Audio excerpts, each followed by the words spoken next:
espero que nadie se ofenda, pero hasta que no estás aquí dentro no sabes la grandeza de este equipo. Aparece na esquerda, vai romper a área, lá está ele. Dário Núñez para cá, para lá, passou, tirou. Agora!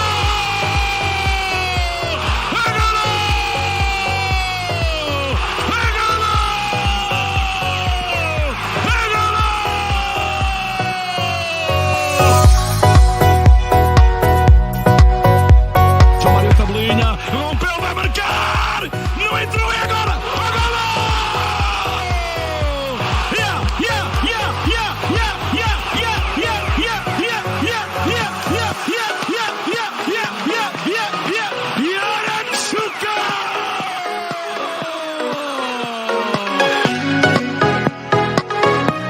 Ele vai atirar!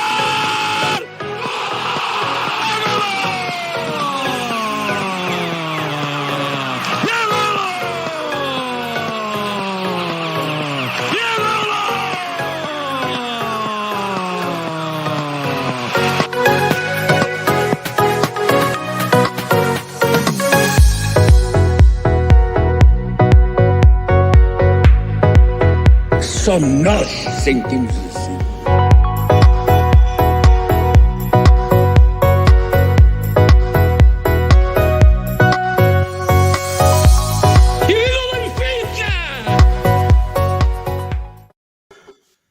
Good evening, anyone watching or listening. Welcome to episode 71. Same situation, different feeling.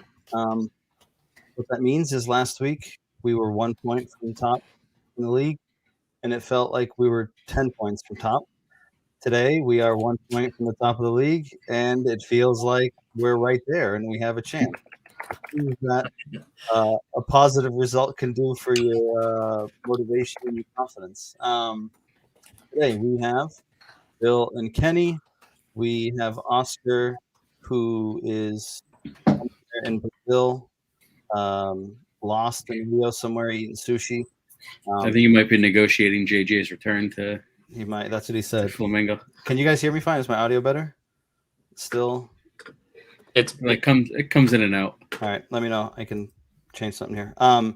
So he might join us. He might not. Jay isn't feeling well, so he's not going to join us today. We got Bayern 5, Benfica 2. It was a week ago. Really just want to kind of touch on a few points in that game.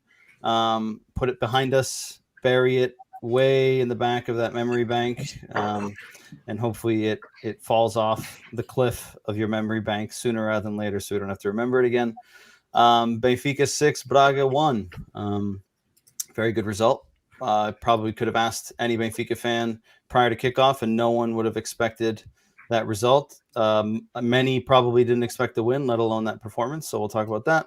We'll talk about the injuries that occurred. We'll talk about some rumors that circulated through the Portuguese press, which is common, it seems, these days. And we'll see what you guys think of that. To kick things off, I guess without being disrespectful to you guys, gentlemen, how are you? Good. How you doing? Good. Good. Positive Monday. Much better after yesterday's results. So yeah, lifts those spirits up. We will start with the Bayern game, and again, really just want to touch on a couple points here. A game that, again, going into it, I think when the draw came out, I think we all agreed that it was a game that we basically wrote off. Benfica started with some changes. Vlaco Dimos, Lucas Veríssimo, Vertonghen, Morata in the back. Gilberto, João Mário, Maite, Grimaldo, Pizzi, Everton, Yaramchuk.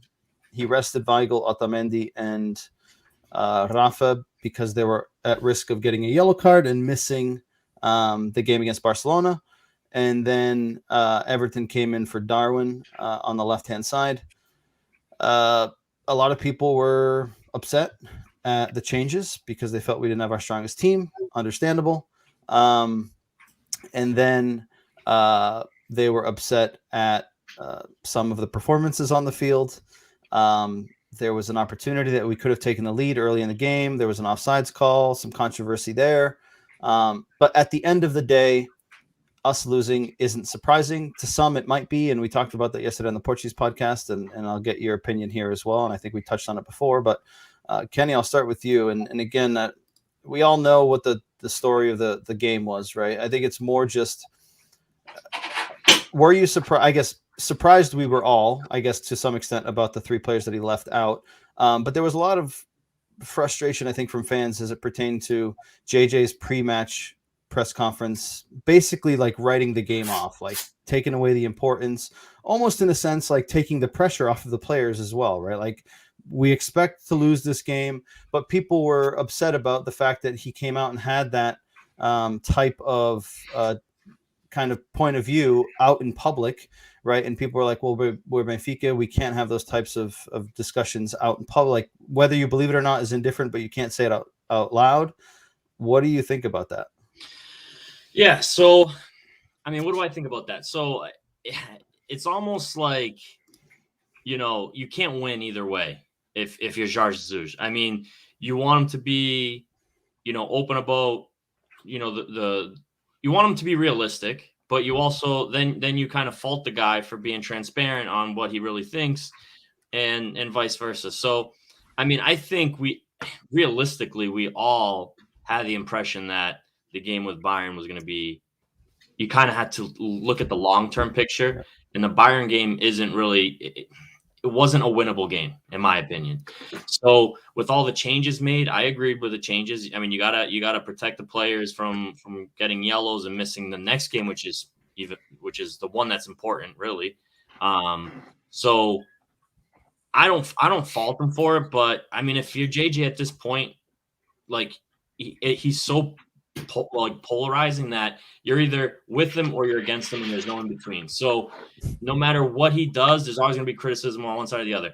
Like with the changes, right? I mean, the week before, I think against the Estoril, I think it was, oh, why didn't he make the changes during that game? Like, why does he keep the same starting 11? Why doesn't he move it around?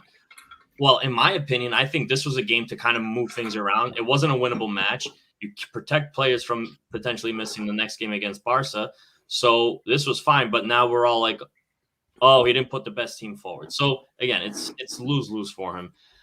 In regards to the game, I mean, it's pretty much what I expected. I mean, the first go-around, we fought with them for 70 minutes. This time we maybe made it, 20, 30 minutes in before we did the gates open. But, to look at some of the positives, I mean, we scored 2 goals, whether it was garbage time or whatever. I mean, it's still, they don't get scored on very often. So especially in Munich. So I look at that as a positive, but I mean, I didn't go in with much expectation on this game. Was it demoralizing getting beat again? What was it, 5 or 6 5-2 goals? 5-2. 5-2.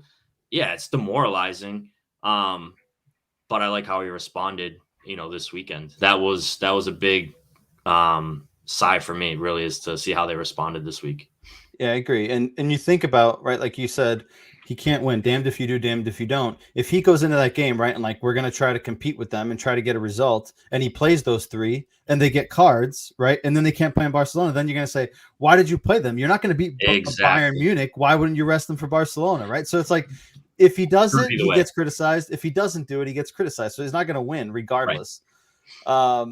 Bill, do you agree with that? And then my question for you is, and I'll open it up to Kenny as well after the fact, and we may have touched on it briefly in our chat, is Maite. I wrote about him in the after the final whistle article after the game. He was one of my negatives.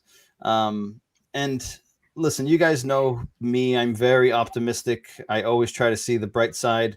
Maybe not in all things life, but when it comes to Benfica, I always try to see the positive side as much as I can. I'm not very realistic when it comes to Benfica, unfortunately. My heart doesn't let me be. But from the performances that we've seen from him, and they haven't been many, right? And in fairness, he hasn't had a decent run of consistency in a strong 11, right? When he's been featured, it's been with a rotated squad for more often than not, which that may play into it. From what I've seen, like, I haven't seen anything that stands out, right? He's a big physical guy, right? Like, which is a positive, but he just, for me, he seems very slow on the ball. He's slow on decision making. And then that 4th goal that we conceded, just absolutely put me over the edge. You know, Lucas Veríssimo was busting his ass to get back, even though we're losing. He kind of like nonchalantly jogs back, finally gets to the edge of our box, looks over his shoulder, realizes that Lewandowski's coming down behind him, and doesn't put himself in a good enough position to cut that off, right? It's not like he pressured the ball. It's not like he went to the defender. He was literally marking no one. And he knew that the guy was coming. All he has to do is stand in a position to intercept that pass if it happens. And he didn't. And Lewandowski walked right by him. And I don't know if you guys have seen anything different from him. And I watched him closely in that game. And I made a note here that the first tackle that he made in that game was in the 48th minute. And it was a joint tackle with Gilberto on the right side of the field. Basically, they both went for it, and I can't remember who the player was, but basically knocked the guy over, and then Maitea came away with the ball. He didn't make another tackle, right? Like, when you think about a player in his role, a number 6, a big physical dude, I think about, like, Feja, Matic, Javi Garcia, guys that, like, they might not have been the best distribution-wise, but they are just going to throw themselves around. They're going to stop play. They're going to destruct play and then get rid of it. He's a number 6. He doesn't destruct play. He doesn't intercept balls. He's not good with his feet. Like, I'm struggling to understand who the hell recommended him. So my question to you, Bill, is 1, have you seen anything from him? 2, could we be in a position that we're seeing almost like a Weigl 2.0 in the sense of he struggled when he arrived and finally he grew into it? But I don't think that Weigl was this bad when he got here, but I'll open it up to you. Yeah, and with Weigl, because that was like my first initial reaction, right? Like, Weigl struggled when he got it, but we saw glimpses of what Weigl could do last year. With Mike, I haven't seen fucking anything. But Weigl also comes with a resume, right? Like, we knew what he was capable of. He was an international. Is he a George Mins guy? Like, that's the only thing I can think of. Like, No. One hand's washing the other over here, and George Mins fucking brought this guy in. No, but not that I know of, unless he was an intermediary. I haven't seen any glimpses or anything that kind of stands out to make you think, all right, well, once he's comfortable in the team and he gets a good run of games, there might be something there. I haven't seen it. And I that same play on the 4th goal, I think I called it out in our group chat. He saw nobody cuts in and is just waiting. And you knew what he wanted to do. And he gets back and just doesn't anticipate the ball that nobody's like waiting for. And he kind of stands there and caught in no man's land.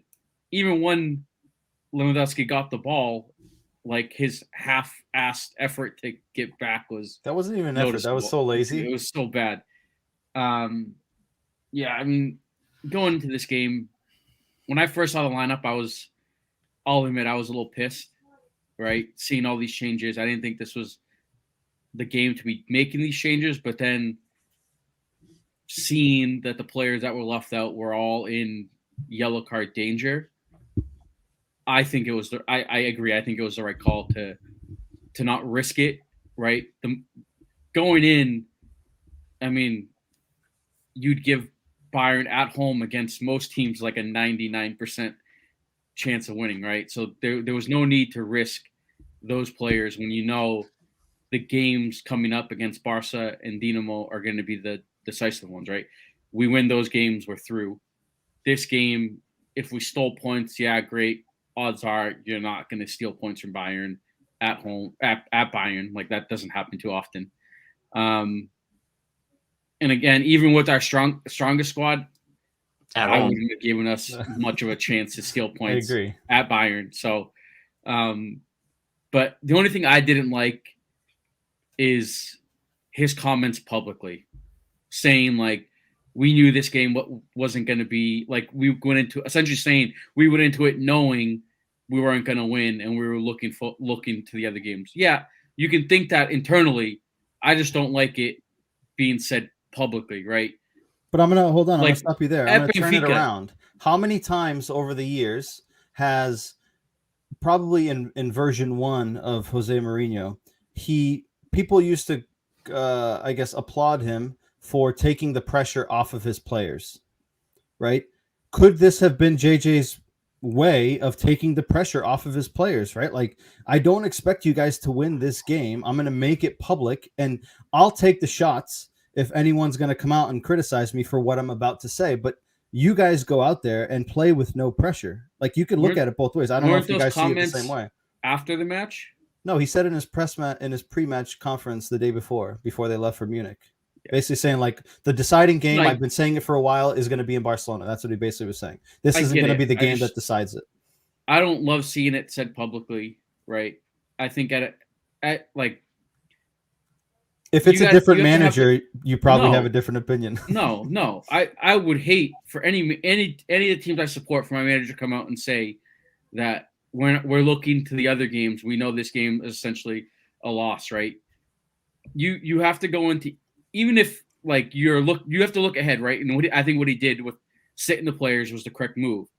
I just wouldn't have said it publicly. I would have liked for him to kind of have the stance that we're Benfica. We have to go into each game with the plan to try to win the game and not essentially chalking this one up and we know we're not going to win it and we're going to rest players and we're looking forward to the other games already.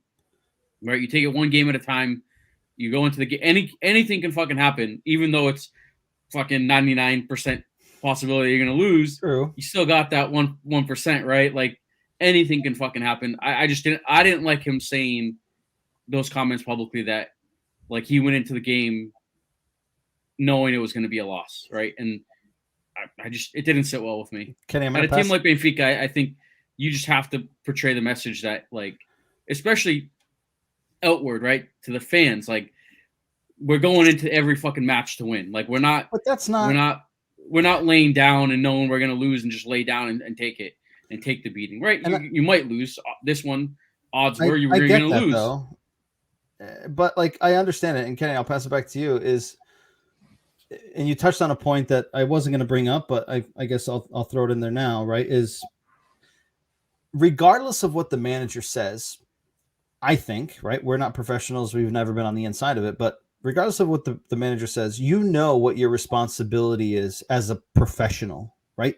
If the coach comes out and says, we have no fucking chance, we're not going to win, whatever the case may be, right? You as a professional know what your responsibility is. Like, your responsibility isn't to the manager. Your responsibility is to the club, to the fans, right? So you know, right? And regardless of what he said, I don't believe, and I can't convince myself that the players went in like, well, you know, like, he said that we're not going to win, so we'll just go out there and fuck around and whatever happens, right? Like, I thought we actually started the game pretty well, right? And again, we could have gone up, and then again, you just run out of that intensity and you can't compete at that level. But Bill touched on a point, Kenny, that I wanted to get your thought on here is, we're Benfica. We need to go into every match to win, right? And I touched on it yesterday on the podcast with the Portuguese guys. Is I feel like us Benfica fans are stuck in this mindset of, like, Benfica of the 1960s, where we won 2 European championships, right? Where we were a very powerful team. Football was very different than it is today, right? I get that we're Sport Lisboa Benfica. I get that we are a massive club with history in Europe, in the world. But the name doesn't play anymore, right? Like, if it came down to the name, right? And I'm just going to use an example here, right? Like the Dallas Cowboys, right? Biggest franchise in the United States. And I'm not trying to make a joke, but I'm just trying to make a comparison, right? If it came down to that, right? A team like the Cowboys would be crushing it every year. A team like the Lakers would be crushing it like those big names, right? But it gets to a point where that's not the reality of it today, right? And I get that we're Sport Lisboa Benfica, and we should, as fans, want to win and expect to win and want the best. But I think there's a fine line there between what we want and what we want to see versus what's actually realistically possible. Right. I think so. And just to start from the beginning, right? JJ could be, you could look at it in many different ways. I mean, he could be playing mind games with his own players, you know, chalking it up as a loss. As a player, you're still playing to win the game. I mean, you're highly motivated to prove him wrong. Who's to say I'm gonna chalk this up and maybe my players would be like, oh yeah, let me show you that we can still do this. I mean, it all depends on how they took how the players reacted to it, and at the end of the day, they have to go out and do the work. But I don't know. I agree with Bill that you want to hear that from your manager, but I agree with you, Mike. Like, realistically, it doesn't bother me that he made those comments. It shows to me you got to look at it the long term. You sacrifice and you put all your eggs into the basket against Bayern away, like you said, 99% chance you're going to lose.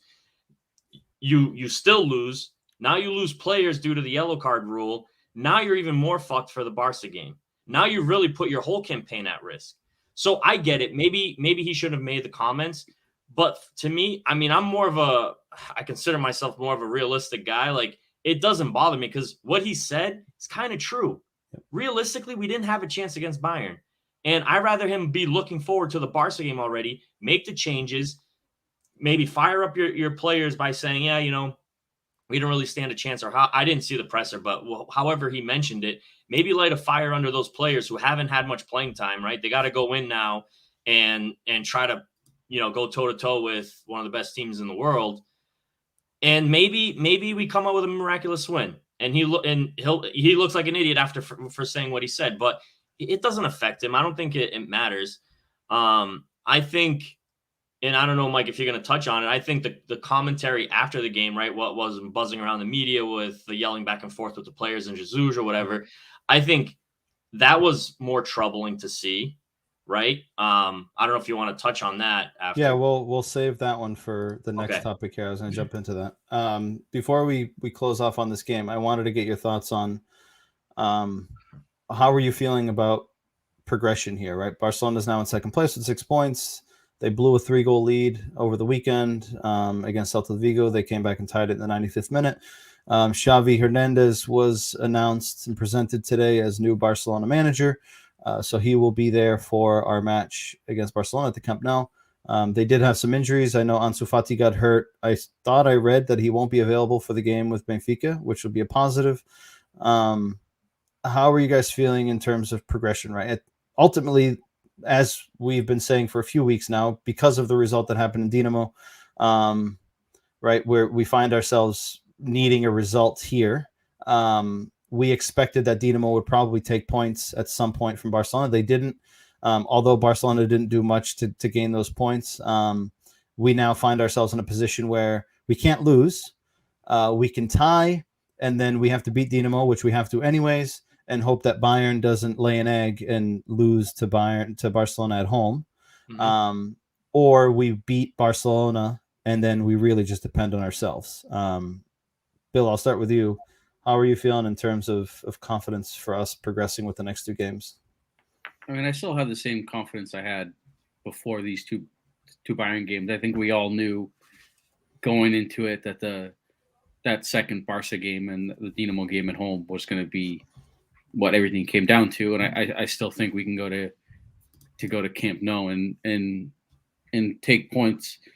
I mean, they just laid an egg this weekend and had 3 injuries for 3 key players too. Because I saw was it Gavi and Dembele both got hurt. Well, Dembele, yeah, he's out for a while. He's out for a while, and then Ansu Fati, like you said, his reports are he's going to be out for a bit too. So I think those are 3 key players, and we'll see what the new manager can do. But I still think Benfica can go to Barca and steal points, and then it all comes down to that game at home against Dinamo, which I think we all expect Benfica at home should be able to take the 3 points from Dinamo.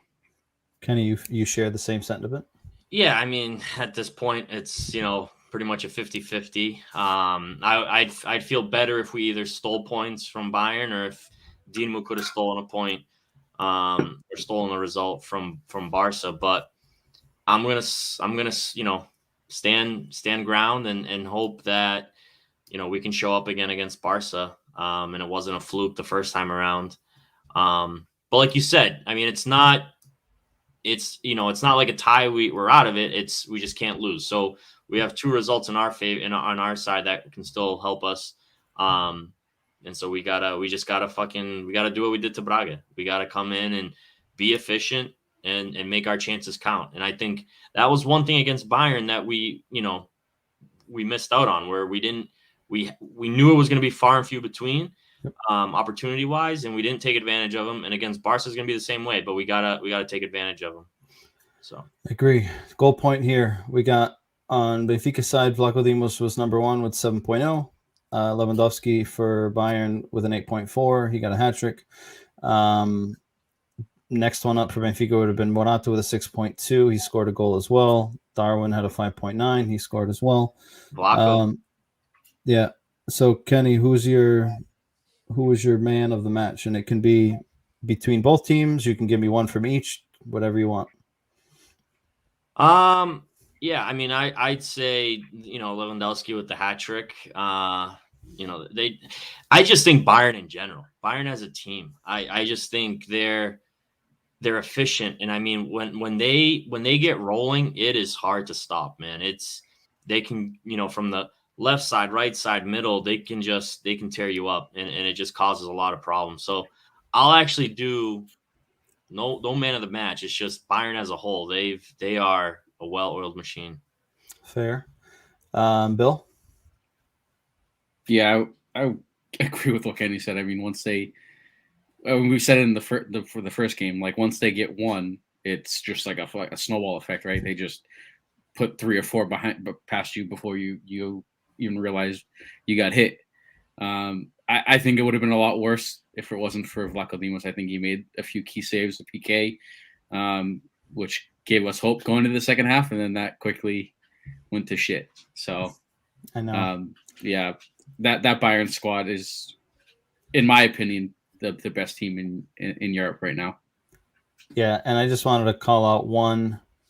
Kingsley Coman in that first game, him and Sané caused all sorts of issues. But man, in that game in Munich, that first goal, he turns Grimaldo inside out without even touching the ball. He literally dropped his shoulder twice, sent Grimaldo for a bifana, and came and crossed it at the end. Like, he had no idea where the hell he was.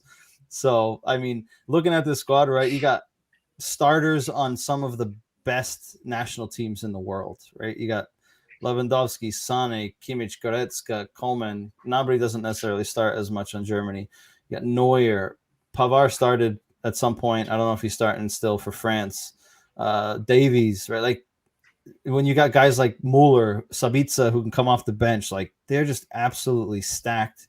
A different quality of player that we're used to in Portugal, let alone. And I don't think that there's any team in Portugal that could compete with. And Mike, it's how they attack, man. When they attack with so many numbers. Yep.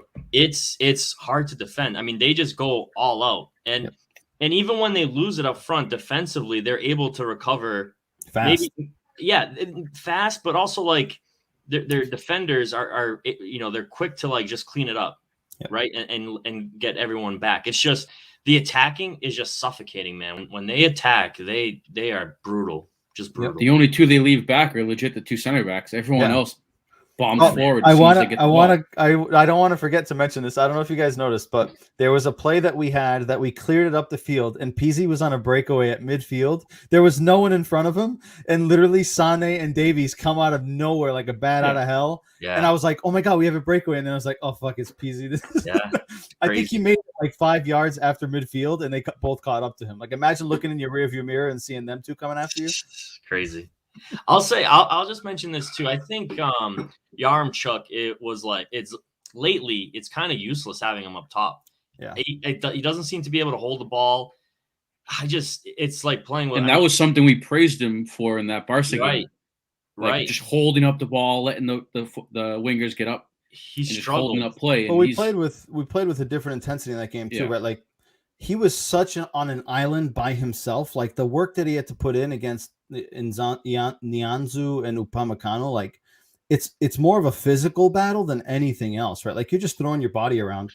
And Darwin came in and did more in 15 minutes than Yaremchuk did the whole game. But he comes in at a different stage of the game, right? Like, it's a different intensity level, right? He comes in fresh. If Darwin had played from the start in that game, he probably would have had the same situation. But he was literally by himself.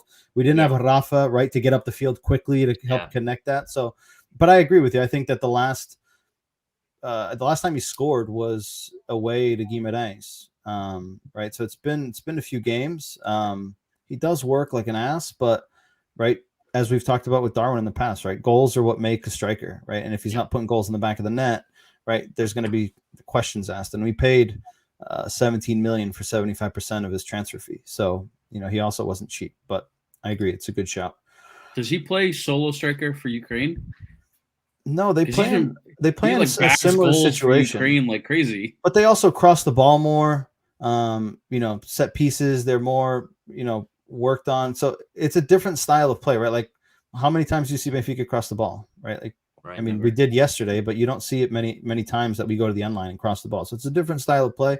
You see him; he's got to come out wide. He's going to drop in between lines. He's got to drop deep to interlink the lines in the play, right? And if he's connecting the game in midfield, who's showing up, in the box to put the ball in the net, right? Like, you're going to get to a point where you're in a physical battle with these two physical specimens, right, all over the field, and then you still got to find the energy to get into the box more often than not. The few chances that you get there, right, like, it's going to completely shatter you. Moving on. Benfica 6, Braga 1. Again, a result that none of us expected. A result that started early with Darwin's cross to Grimaldo. We took the lead. Ricardo Horta ties it 10 minutes later. And then in a 10-minute span, Benfica completely just eviscerates Braga with 3 goals before the half. I have no. We pulled a Bayern. Literally, looks like we learned a little something from Bayern. That's what I wrote in the article after the final whistle. Was we basically did our best impersonation of Bayern Munich, right? We knocked them out and we dragged them through the mud until we put them in the cemetery.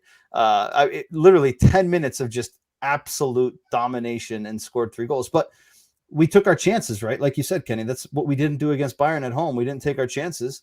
And hats off to Everton. Hopefully the Everton that we were promised, and I use that term loosely, finally arrived in Lisbon. He came by boat. Seriously. He's fucking rowing for a year and a half. This is the guy that we were expecting. He showed very few glimpses last year, and what I mentioned in the article was the game against Sporting at home. I remember he kind of stood out and had a decent performance, but yesterday was by far his best performance and complete performance since he's been at Benfica. 2 assists, 2 goals. He just looked a different player, taking players on. In the first or the second goal that he plays the ball to Grimaldo wide, he took on 2 players in the midfield and beat them. And then he left that player for dead on the first goal that he scores, right? Just cutting it back with the short fake and putting it back post.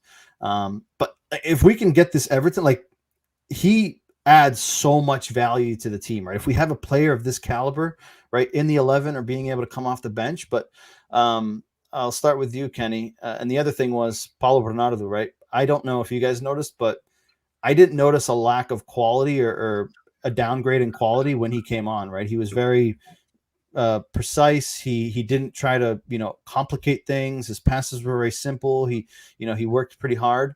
And I think we could have a player here that might be the best alternative for João Mario than the likes of Taarabt. What was the time? Like, what was the score? He came on, it was 1-1. Oh, it was still 1-1. Yeah, if I'm not mistaken. Hold on, I got it here. I'm pretty sure it was 1-1. He came on in the 23rd minute, and we didn't score till the 38th, so it's still 1-1. Yeah. So he didn't come on when it was blown out, right? Like, right. There was still something at stake. Yeah, I mean, I barely noticed any difference. Like, I barely even noticed he was like that change was made or that he was on the field. So that's good. I mean, he didn't make mistakes that I noticed. So he played a clean game. So it is good. It's good to see. Hopefully he can, like you said, be that the backup for João Mario in the future, or for when something he has to be out. So that is promising. I mean, the game was. I was not expecting it. I think I had predicted like a tight 1-0 game. Oscar mentioned beforehand that this was a must win. And I agree. I think this was a must win. There was a lot of noise in the media with the players and JJ. We had that side circus going on. So yeah, I don't think I consider it a statement game. Even though you might look at it as one. Because we're still in 3rd place. I mean, we just kind of kept pace with everyone else. but it was a good response after the recent results, after the ass whooping we got from Bayern. So it was a great response against Braga, who's typically a team that we struggle against. So it was good to see. I all around. I mean, from Darwin, the whole front three, really. I mean, playmaking together, one off each other, but also the individual plays from Rafa, from Everton. Everton, yeah, they made the passes there, but Everton still had the quality to cut that back in, tuck it underneath the goalie. Like it was really impressive to watch. I still want to see more from Everton. We've seen, like you said, we've seen the sparks, but then he falls back. I need to see the consistency with him. But yeah, it was great. I mean, it was really fun freaking game to watch for sure. It was one of the very few times recently that we've not had to watch a game to the 90th minute and be stressed that a bounce the wrong way was going to make us lose points. How was our efficiency? So 6 goals on what? 9 shots on target. I mean, dude, how can we freaking? And when you look at the first half, they have the first half stats here. We had 6 shots on target and 4 goals in the first half. I mean, it's just crazy to see. Like, that's what kills us. That's what, that's what we have to, we just have to be better at that. And if these 3 forwards, if they can, and I also like that the change with Yarmchuk and putting Darwin in the middle there. I think there's more pace. There's more interchange. Like they can just swap. They can just keep rotating around those 3. And I think it's a much better combination than having, Yarmchuk as punta de lanza. The other thing I would say is, I remember last year around this time, right? We were having these poor results, and I think we played Porto, and I remember the podcast, like we were like all hyped about how good Benfica played against Porto, but it was still a tie, I think, or did we? It was 1-1. It was a tie, right? And we were still like, it's fine. Like the performance outshined the actual result. Like that, we're gonna trend back up. Like this is what we really wanted to see. This is the type of response to the bad results and the media circus. This is the type of response that we want to see. And last year was more like we were reaching for stuff. That's why I feel like this year is much different than last year. Much different than last year. Yeah, I agree. Bill, what do you think? No, I agree. I think I just want to touch on something that Kenny mentioned, that he didn't think it was a statement win. I 100% think it's a statement win. All right. We've coming off of those Bayern shellackings, right? Getting toasted by Bayern. Everything in the media. Braga is, I mean, we've always struggled against them, right? They're always a strong team. They're 4th in the league. They've only lost once, and it was against Sporting at home. Yeah. So putting 6 past them, and I think this is the first game that they've conceded more than 2 goals. They had conceded more than 1 goal 3 times prior to this game. But again, they hadn't lost since August. Right. The only other loss they had was in the Europa League against Red Star Belgrade, but in the league they only lost to Sporting. No, to your point, I think maybe up to this point it was a statement game, but I think the Sporting game is going to be real. The one coming up is going to be a statement game. I agree. You always look at the Porto and Sporting games, no matter what, are going to be.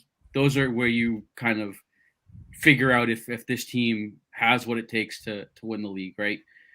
But I think up until now, and with what had happened with the Bayern games and getting smashed by Bayern, plus everything in the media saying that the players were falling out of favor with the manager and he was losing the locker room, I think this kind of puts a nail in the coffin of all that stuff in the media last week, right? I don't think the players react this way, going up early, conceding, and then coming out and scoring 5 more. If the manager had lost the locker room, I don't see this type of performance. You see a performance like we saw in Funchal with Benfica and Veríssimo last year. Yeah. Where we sucked completely and Bruno Lage got sacked. Exactly. So I think that stuff in the media was all, who knows where it came from, if it was made up or whatnot, but it's stereotypical Portuguese media, right? Selling newspapers, Benfica sells, so it comes out. But I didn't expect this type of result. I don't think anyone did. But it was a hell of a game. I'll take 6-1. Perfect timing too, right? We have good result, international break. I would say it's bad timing. I mean, with the injuries we had off the back of the game, I think it's a pretty good time to let some of these guys rest up. João Mario got knocked up, was sent home from the national team. Rafa as well. So it's not all positives. We lost Lucas Veríssimo for the year, but as a whole, this was a very good result and one of those statement wins that we needed. Yeah, I agree. Go ahead, Kenny. Yeah, I think you made a good point there too. When Braga tied it up 1-1, I think we all four of us, right, on our chat was like, here we go again. Like we take the early lead, we concede, we were just like, it's going to happen again. And the way they turned it around, I mean, it wasn't just like pulling one out at the end in the 90th minute. It was goal after goal after goal. Like, no, we're not going to do this again. Like we're gonna fight back, and we're gonna continue to fight back. Yeah, I think that's another example of how this team has reacted different to adversity. I mean, Braga scoring, to tie that up, it usually goes downhill after that. I mean, I've gotten especially used with to the pressure that they've had. Yeah, I've just gotten so used to that as of late. Like here, like we can't hold the lead. We can't put these teams away. Well, we put this team away pretty freaking early. So before halftime. Yeah, it was good to watch. And Thiago mentioned he was at the stadium. What a game to assistir. That must have been awesome. So yeah, and to touch on the media stuff, so the rumor, and I'm sure everyone knows already, but was that Otamendi and JJ had some sort of disagreement, and Otamendi had asked to leave. It was basically either him or JJ, and then he would leave in January. And then there was also some information that Lucas Veríssimo was also one of them, and then it was the whole squad was fed up with his way of doing things and his tone. JJ addressed it in his press conference prior to the match, before he was even questioned about it, which I thought was good. But we talked about it in our chat, and I'll open it up to either of you, whoever wants to go first. But today, I don't know if you saw it, but let me take a step back. After the game, Otamendi went to the flash interview, and he came out and said, it's false, it's not true, blah, blah, blah. I told you guys, and we all, I think, agreed that it's a rumor that's easy to basically call bullshit on, right? Like, if there was that issue, Otamendi doesn't start. Otamendi's not the captain in that game, right? If there is an issue with the whole team, when Braga ties that game, we fall apart, right? We pack it in and we find a way to not win that game, right? It's an easy one to basically say, you're full of shit, it's not true, here you go, right? So I think the response was, in one way, silenced the media, silenced the critics. But then today, they come out with another rumor, which is that JJ now is in a fight with Rui Pedro Braz, and that he had a conversation with Rui Costa about it, and that Rui Pedro Braz and JJ had a heated discussion about it.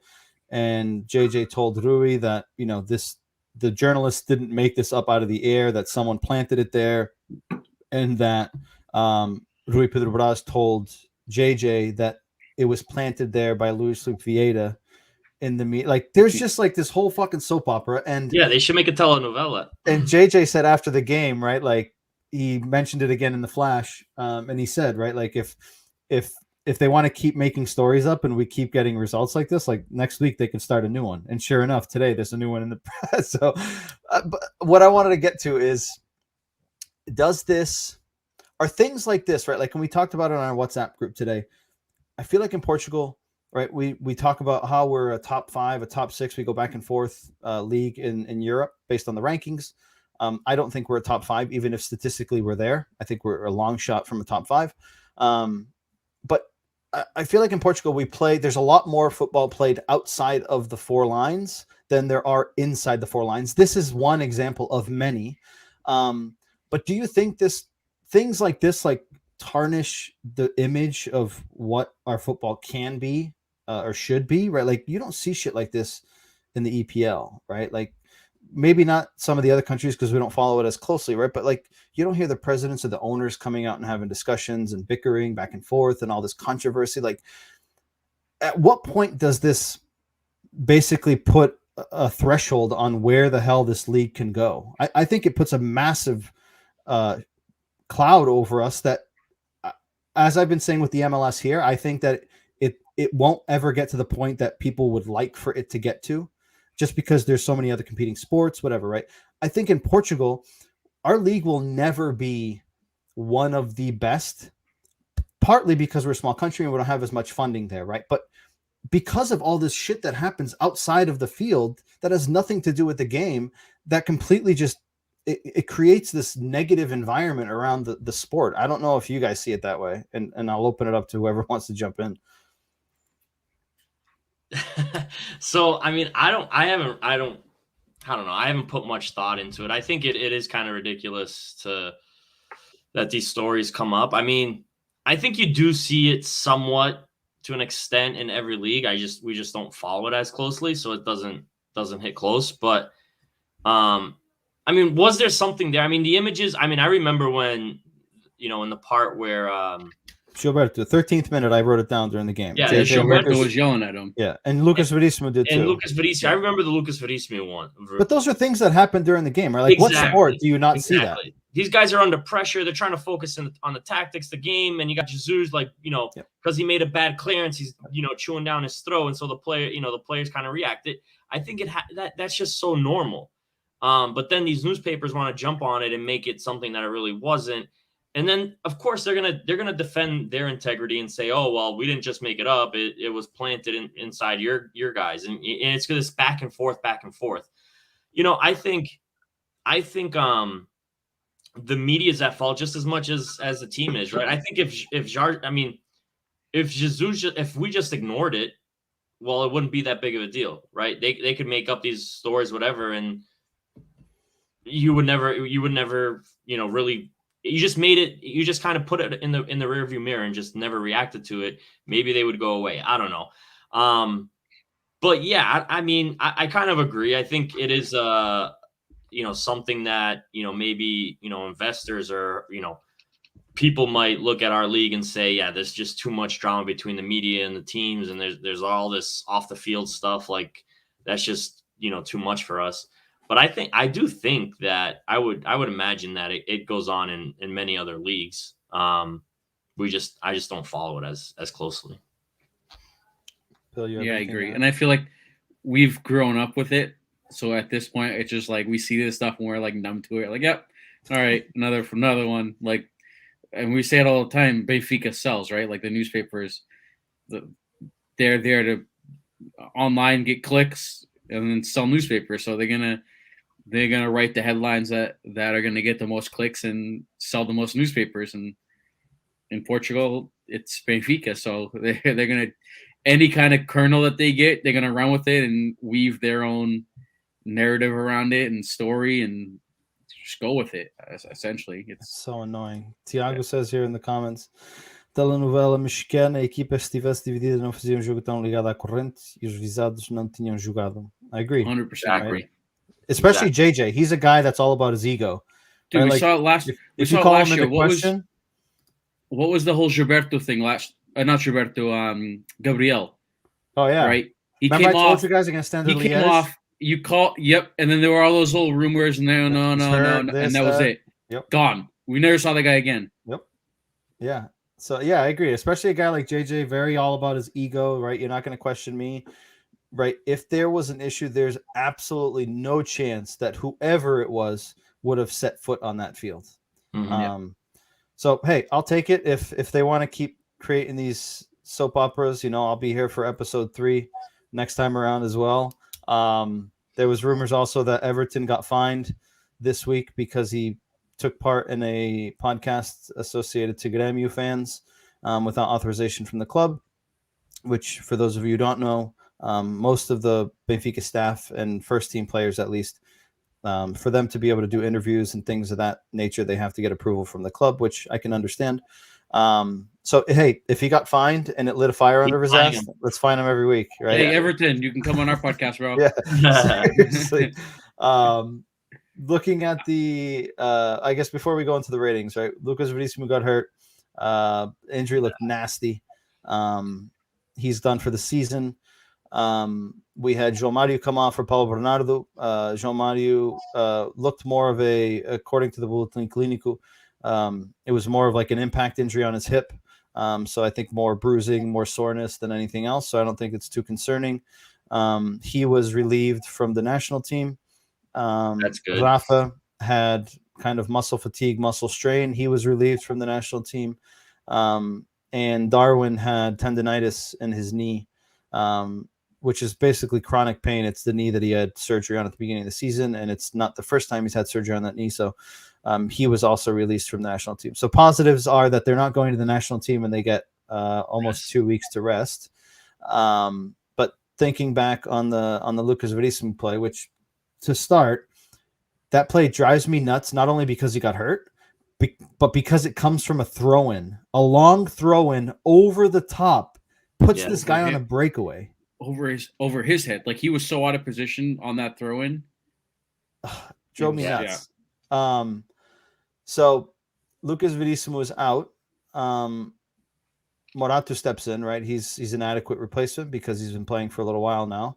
But after Morato, we have Francisco Ferro, who hasn't seen the field very often. I guess, how are you guys feeling, right? And people have talked about Tiago Araújo from the B team.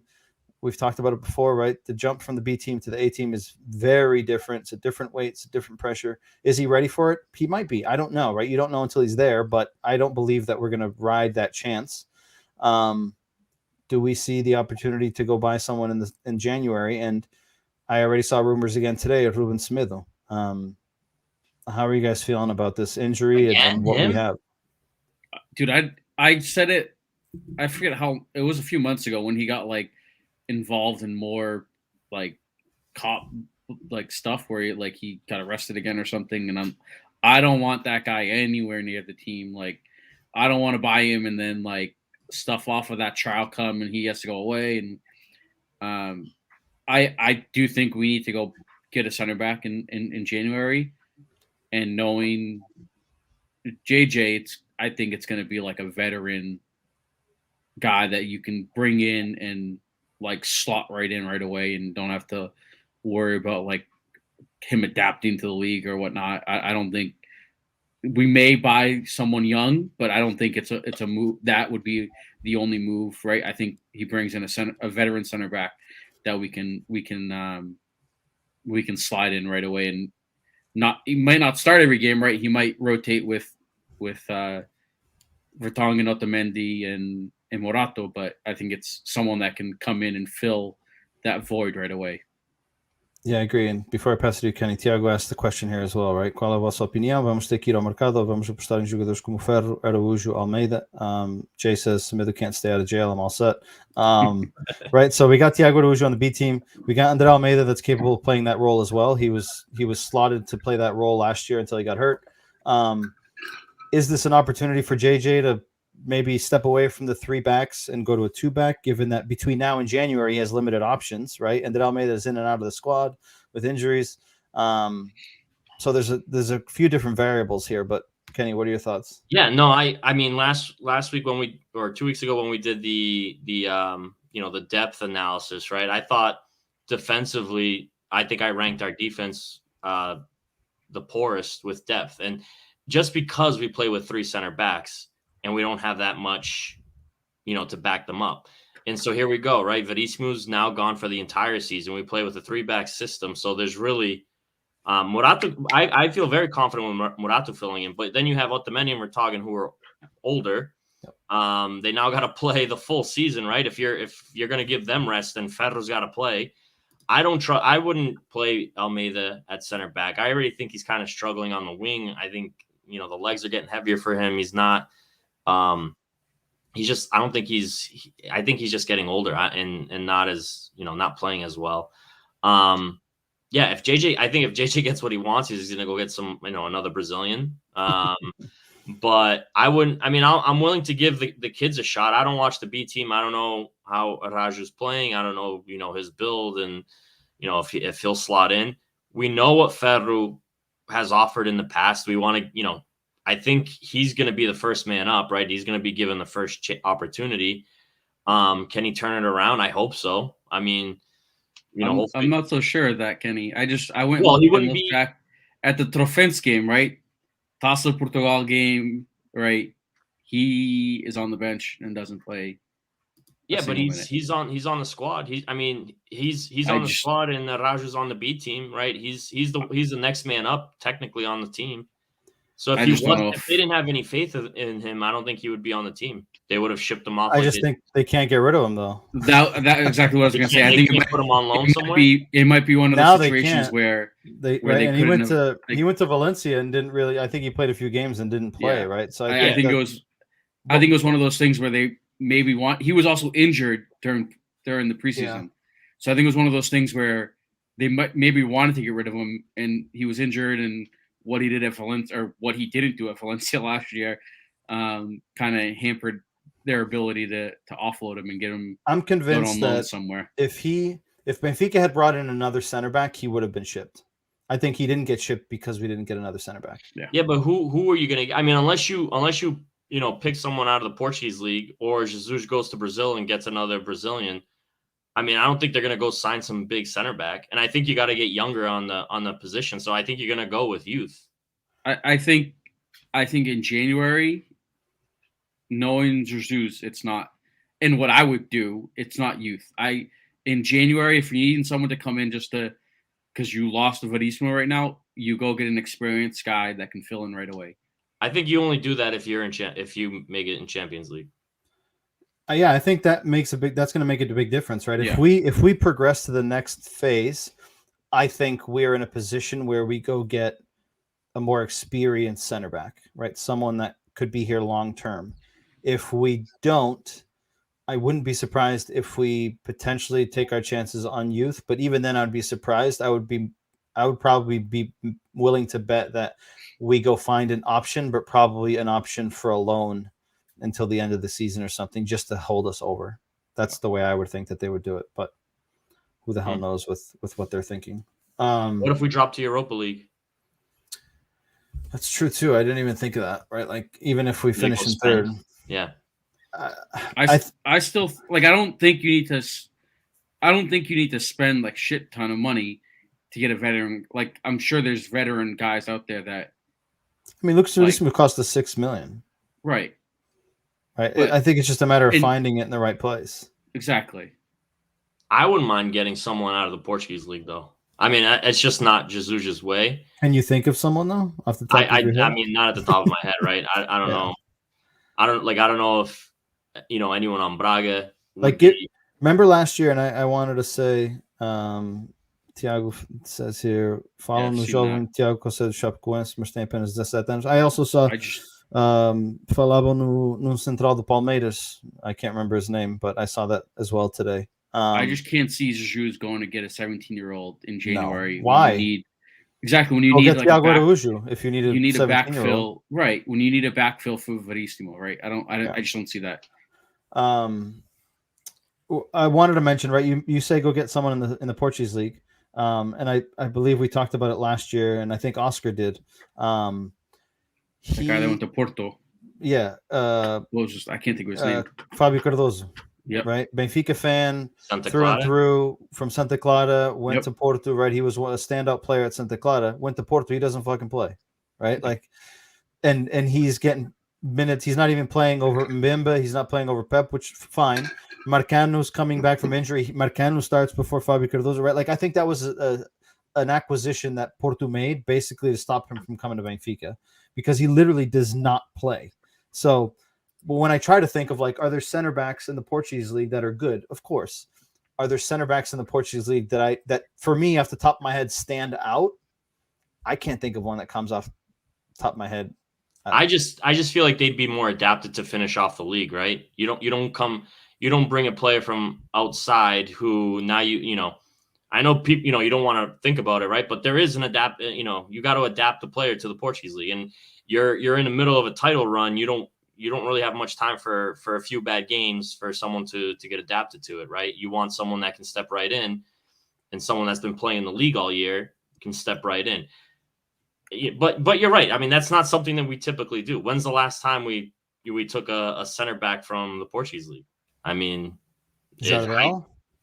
Jardel, yeah. That might be the one that I can think of the most. We got him from Olhanense. I can't think of another one. No, I think for the most part, they're usually either a youth player or from outside. Yeah, I mean, if anyone in the chat can think of anyone else, Jardel's the one that comes to mind, but I can't think of another one that we went and got from the Portuguese league. At least someone that we got and played. Right. Jardel's the only one that comes to mind.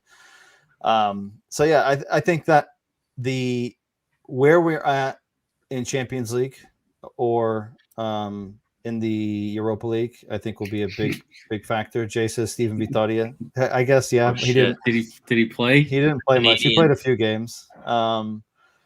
So I think Champions League or Europa League is going to be a big, I guess, weight on what we do. I also think where we're at in the league as well, right? Like we have still a month and a half between now and the transfer window opening. So I think there's going to be Ricardo Rocha. We got him from Braga. Good shout, Gary. But that was older. That might be further back than Jardel. So yeah. So I think Jardel might be the most you're going recent. way back there. Yeah. Yeah. Jardel, I think, might be the most recent that I could think of. But I didn't remember Ricardo Rocha. Thiago also mentions it. Yeah, we'll see. Month and a half. A lot to be played between now and then. And there's something for the papers to put their 2 cents in. Yeah, Fernando Meira. That's a good shout, Jay. He was one of my favorite players. I love that guy at Benfica. Yeah, that's going way back. Yeah. That's when we had no money and we were from just Guimarães. Yeah. We got Paço Ferreira next in the Taça Portugal. We go to Barcelona. We go to Bolnense or Bessade. We play Sporting at home. We got Dinamo Kiev at home. Famalicão away. Covilhã in the League Cup that we have to win. We play at home to Veríssimo. We play Porto after Christmas, and then we play Paço Ferreira at home after the New Year. So, between now and then, or now and January 1st, right, we play Porto, we play Sporting, one home, one away. We go to Famalicão. We got 2 big Champions League matches. We got a knockout game in the Taça de Portugal and essentially a knockout game in the Taça de Liga. So it's a stretch of like decisive games, like playoff games, Yep. Yeah. By January, you'll know exactly. Yeah. Either you're in it all or you're out of some, right? And if we're in it all, do you think I could see 100%? If we're in everything, big. I could see we spend big and get like a legit because you get center back. You get a significant amount of money to progress into the next phase of the Champions League, right? And like even if you're in the Champions League and you're doing well in the league, right? Like that player, even though you spend big, is going to help you in the future, right? And the hopes are that you make Champions League next year, right? So then you get some of that investment back as well. Yeah. So, but but the thing is, right? Like you guys mentioned, who's out there also? Like someone that you can put your finger on and say, like, this guy could help us significantly right now, right? And would be available at a decent price, right? Normally in January, those prices are a bit inflated because of the timing, right? Yeah. Teams don't want to lose those players, and the players that you can. If you find, I mean, I would have to look, but someone like running out of contract, right? That's when you, in those type of circumstances, if they got 6 months left, that's when you can get them at a bargain price. Yeah. Jay mentions Ricardo Diogo Queiroz. I'm looking now, and he is, he's Porto's. No, he's Famalicão's. Famalicão. He went to Porto. He went to Famalicão for free. And then he was loaned from Famalicão to Valladolid. And it says here that his empréstimo ended. So I'm sure, even though he's Famalicão's player, I'm sure Porto still owns him some way, shape, or form. Hung up the boots, bro. Garay, yeah. He's talking about Garay. His knee is probably in worse condition than Lucas Veríssimo's is right now after that surgery. Closing it off here. Who would you guys say is your man of the match for yesterday? Bill, I'll start with you. I think what you have up right now kind of hits it on the head. I don't see how you can't say Everton, right? We've Hold on. waited. Oscar says JJ will adapt Peasy to a center back role. Bro, he doesn't have intensity to pressure in the midfield. Do you think he's going to play center back? That's Maluk. Go get another caipirinha, dude. Seriously. Go ahead, Bill.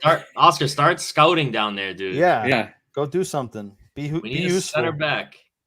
Yeah, go find a CB. Big, strong, good with his feet. And report back.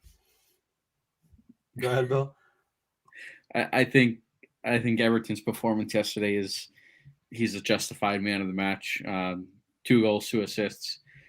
I think even outside of just those goals and the assists, the performance he put in was, I think you touched on it at the beginning, was exactly what everyone expected from him like a year and a half ago. So it took a while, but we finally got one of those performances from him, and hopefully it's a sign of what's to come for the rest of the year. Hopefully he can keep it going. Kenny? Yeah, I agree. I mean, I've kind of been hard on him, right? I think a lot of people have. So it was good to see him shine again. I hope it continues. Like I said, I want to see more. I want to see the consistency, right? I know he can play. I know that he's got class, right? But I need to see the consistency, because if he can't put it together game after game, then he's useless. I mean, you can't pick and choose when you want to play. You got to put in these efforts, especially during these games. So it was good to see that it wasn't either like against a Trofins or a bottom of the barrel team, bottom of the table team. Like, it was against Braga. It was a good showing. So, like I said, I hope it continues. I hope the top 3 stay the same. I think at this point, like, the pace and creativity with the 3 up top here I think can be a game changer moving forward. Me personally, I think Yarmchuk kind of rides the bench for a little bit, kind of like, Everton and Darwin did last year for a little bit. I think Yarmchuk has to kind of ride it out right now, and we got to play the hot hand.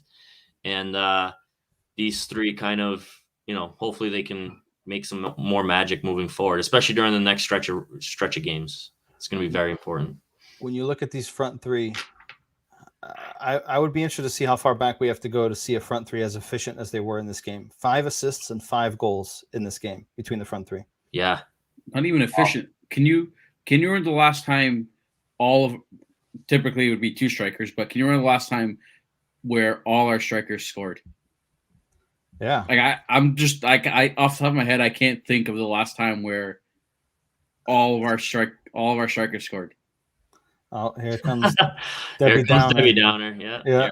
Guys, it's one game, Oscar says. I know he's yelling at his phone right now while he's watching us. It's 100%. Okay, Oscar. Yes, I know. We understand. You know what? Game. I'm going to call him out on this, right? On our chat. Oh, yeah. I forgot to mention that. Let's hear it. Benfica, I think, had scored 4 goals at one point. Yep. And Oscar didn't say one good thing about the team. The only thing that he comes up and says, I think it was the last goal. He goes, I think he might be offsides. I'm like, dude, you can't even say, you haven't said one goddamn thing, and we've scored 4 goals, and the first thing you say is you think he's offsides. Yep. God damn it. Like, I don't know how to like I just said don't know how to get this guy back on our side. You can't. The only way to get him back on our side is JJ leaves. JJ's gone. 100%. The root of his frustrations and his realism is a guy with white hair. JJ's going to win the league. JJ's going to win the league, and Oscar's gonna complain about something. The fact that we only won the league by 2 points instead of 10. Like, he'll find something to complain about. I need to find something, but I have a conspiracy. I think Oscar was the one that planted the story. I wouldn't be surprised. I'm telling you, I think he's the one planting the story with Ricard and Balla and all those media pundits. I would not be surprised. I'll be honest. And he could be in Portugal. He's saying he's in Brazil. The kid could be in Portugal right now. He could be. Who knows with him? And he said when Bernardo came in for Pizzi, he was like, Bernardo's coming in over Pizzi, and I was like, yeah, that's his natural position. And he was like, oh, I don't even know. Is that where he plays? Yeah. He was just mad that Pizzi wasn't coming in. I actually wanted to touch on that. So I thought the kid came in well.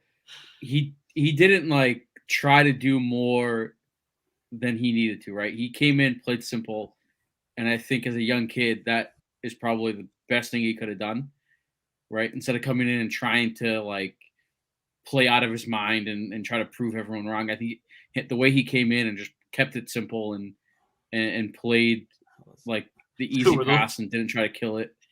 Were those some goals for Cebolinha? Yeah, I wanted to try to find this. He had Paulo Bernardo had 88% pass completion, which I thought was good. Again, we didn't notice the lack of quality, which was positive.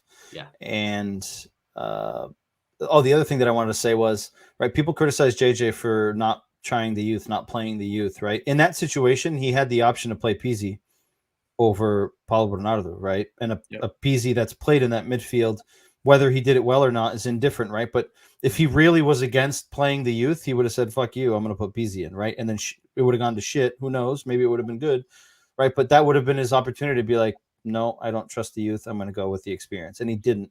It might have been because he realized Oscar planted the seed of the story, and he was basically trying to give Oscar a big FU and was like, no, I'm not going to put Pizzi in just to piss you off. That might have been the case. I remember the commentator at the end too, when we made those final subs. I think the commentator said that era o Benfica mais português do ano or something. Yep. Yeah. I know those last subs were just to wrap it up, but let me see. We finished the game with Gonçalo in. We finished the game with Pizzi, with Paulo Bernardo. I think that was it, right? Hold on, let me see. So we had Rafa. Oh, okay. And Diogo. Oh yeah, Diogo. Yeah. So we had Rafa, Paulo Bernardo, Pizzi. Morato's not Portuguese, dude. Who? Oscar's saying Morato. Oh, idiot! Yeah, Morato's not Portuguese, dude. Yeah. Although let's try to convert him to Portuguese and because I think we could use a center back like that on the Seleção. All right. So I guess there isn't many, but we had quite a few, 5 or 6, which has been more than what we've seen in the past. To finish things off here, a segment that I've wanted to do for a while and we haven't had a chance to, but I want to see if we can start doing it quickly, which is an outside the lines, which is outside of Benfica. And it's more just a video clip that I came across and I thought was interesting. And I'm not going to lie, it reminded me a little bit of Kenny in California. Oh boy. So I don't know if you guys have seen it, but I'm going to play it for you guys. And I thought it was interesting. I'll let it play out. Guy gets a red card. The goalie gets a red card. And as you can see here, he's complaining. I think he's convinced that he didn't do anything wrong. But when you guys see this play out, he might end up in jail for attempted murder. What league is this in? I have no idea. I can't read it, but I'm assuming hold on. Can you see this guy's hair? I got to go back to that. Look at this guy's hair. What the hell is that? Look at that. Is it bald in the middle or is it tied? Yeah, it's shaved in the middle. Like he went to the haircut and they ran out of electricity and stopped cutting his hair. But let me see this. Look at this play. Through ball. Here comes the goalie. Dude, that's a Bruno Alves tackle. Straight cleat to the dome. Holy crap. He gets off ball. Legit murdered him. And then he was complaining with the referee. I don't know. That might be cleaner than Kenny's tackle in California. Dude, he literally almost killed this guy. No, my God. That is GG's. Oh. Thanks. And our buddy Sergio, who's joined the podcast before, said favorite part is the keeper arguing with the referee. So wow. I thought that was an interesting one that I had to bring up. He ran into my foot. So anyone that's watching and joining us, if there's any videos and odd plays or goals or fouls that you see throughout the week, shoot us a message on Facebook or Twitter, on Instagram, or email cantinhobenfiquista@gmail.com. I want this to be a regular segment at the end just to lighten the mood and to have a laugh. So send us anything that you come across and we'll put it up. I found this one today and I was like, there's no way that I can't show this. Your brother's saying that guy used to play for Benfica. That player who got hit used to play for Benfica. Who is it? I mean, he's dead now, but I'd be interested to know. I'd be interested to know who he is. Jay said 100% Kenny in California. I'm not going to lie. I literally thought of Kenny when I saw the play. Pull the clip. I know Biggie has it. I'll have to go find it for our next podcast. You got to go through the archive. We're gonna have to go through the archive. We'll have to pull it up. To wrap things up, our next game is at home against Pasfreira November 19th. The next Friday. João Miguel said I'll find it. He was a Brazilian, I believe. All right. Also, don't forget that our women's team plays on Wednesday at home at the Benfica campus against Haken for the UEFA Champions League or UEFA Women's Champions League. Match day 3. In third place with 1 point, Bayern plays Lyon. Lyon's got 6, Bayern's got 4, so a big game for them. So look out for that. Hopefully we can get 3 points. Haken's in last place with 0 points, so be an opportunity. This is basically our Dynamo Kiev on the men's side, right? A team that we need to turn it around and get 6 points out of, and then hopefully get a result against Bayern or Lyon. Bayern away, Lyon at home. The men's volleyball also plays in the Czech Republic against Karlovarsko. They lost their home game 3-2 in sets last week, I believe, and they're there on Wednesday. So hopefully good luck to them and they can pull it off. Other than that, don't forget to check us out on Facebook. We're very close to hitting the 18,000 mark. João Miguel says Hamdo El Houni. Never heard of that guy. He definitely didn't play for Benfica. I need facts here. There's no chance. Benfica B, maybe. Yeah, Benfica from Asia, maybe. There's no chance he played. Played for us in 2016 and 18. There's no chance. I've never heard of this guy. What? But no, 0 appearances. Hamdo He was on loan to Chaves. What? He went on loan to Chaves that year. Or, yeah, from 2016 2018, Benfica owned him, and he was on loan to Chaves. He made 24 appearances and 1 goal for Chaves. See, Kenny, you talk about buying players from the Portuguese League. He came from Santa Clara. There you go. Played for Vitória Setúbal and Santa Clara before. Damn. I think that one's got like funny money. Oh, 100%. Somewhere. 100%. So don't forget to check us out on Facebook. We're very, very close to the 18,000 followers mark. I think we're off by about 100. So if you like this, share it. Jay says, rest in peace, Houni. If you like it, share it. Subscribe to our Facebook or our YouTube channel, all the other platforms. And then don't forget to check out us on our website, cantinhobenfiquista.com. We got articles in Portuguese and English, pre-match, post-match, opinions. We got it all. So thank you, everyone who was in the chat. Thank you, gentlemen, for joining us. It was an interesting discussion, as always. Thank you. We'll subscribe be back. Subscribe and like. Yeah, subscribe and like. We're almost there. And let's get a little Força to Portugal. Okay, we're close. We're close. We got 2 games coming up. Qualifiers. We'll be back after the Pasfreira game. Whether it's before or after the Barcelona game, we'll figure it out based on scheduling, but it most likely will be before, just so we can do a pre-match and see what we're looking at. So we'll chat with you guys in a week and a half, so you get a break from us, but we'll be back soon. Boys, as always, a pleasure. Everyone in the chat, everyone watching, listening, thank you, and we will see you guys in a week and a half. Cheers. Thanks, guys. Viva Benfica. Viva.